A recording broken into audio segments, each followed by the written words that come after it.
any of you feel a kinship with Zacchaeus? I do. He was a little guy, and I am barely 5 feet in the morning. I can see him in my mind's eye as one of the crowd of people just so anxious to see Jesus in person, to maybe, if you're lucky, get to really hear him speak. Zacchaeus is jumping up and down, trying to see over all those tall people, but not succeeding, trying to wriggle in between the big people, but all he encounters are broad backs and elbows pushing him away. He never gets to a place where he can actually see. Then there's a little bit of inspiration. There's a good climbing tree he knows of right on the side of the road, and Jesus will pass right by. Up he goes and thinks, I'm all set now. Doesn't matter that I'm little, doesn't matter, nobody likes me. May have actually actively pushed him aside. He now has the best view of all of this man that everyone is talking about. Once again, in his mind, Zacchaeus comes out on top. This is a great story in my book. There's so much to wonder about. Why was he even interested in Jesus? We know who he was and all about his cheating ways. Surely Zacchaeus had heard the stories about him. Don't you wonder why a man like him, chief tax collector for the whole area, why he was attracted to Jesus? Now, Zacchaeus was a rich man. He had creature comforts hardly anybody else had. He cheated. He stole from his own people.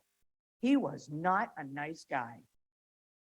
Why was someone like this reaching out to Jesus?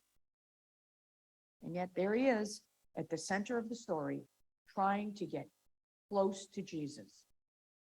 It makes me wonder what was deeper within the man, what yearnings he must have had, what was missing in his life. Then Jesus spots him and speaks directly to him.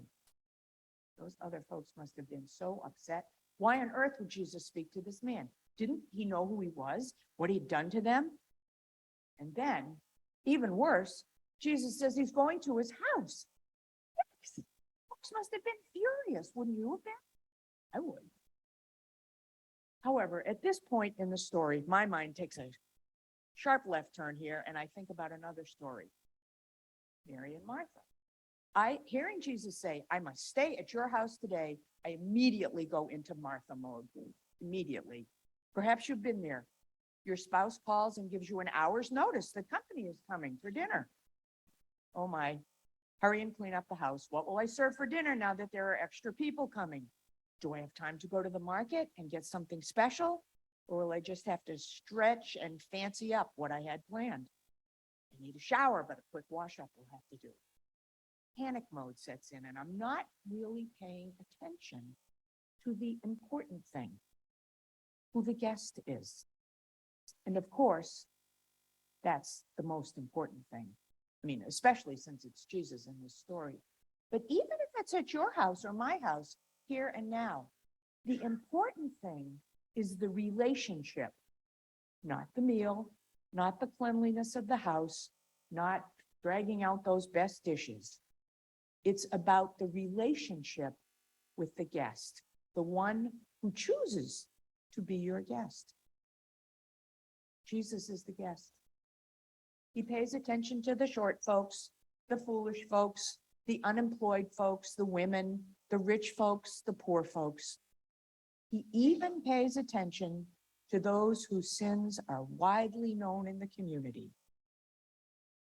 Jesus simply does not show much of a discerning taste when it comes to people. And aren't we glad of it? Something about Jesus changes the case. Makes me wonder, when did the change begin? Had it begun when he started following him to maybe hear what he had to say? Had he heard rumors? Maybe he was just curious. Or did it happen when Jesus spoke directly and personally to him? At any rate, Zacchaeus makes a promise to Jesus to be a new person, one who no longer cheats, who shares what he has with the poor, and who tries to make amends by paying back 4 times as much as he defrauded people. That's a lot. And it's a huge change. Jesus' response, he said, the Son of Man came to seek out and save the lost, is so heartening to those of us who fail to measure up in any way at all. And that, my friends, is every last one of us. We too have been lost, have strayed from the ways that God would like us to live, and yet Jesus still finds us and welcomes us home. That sure makes me feel better.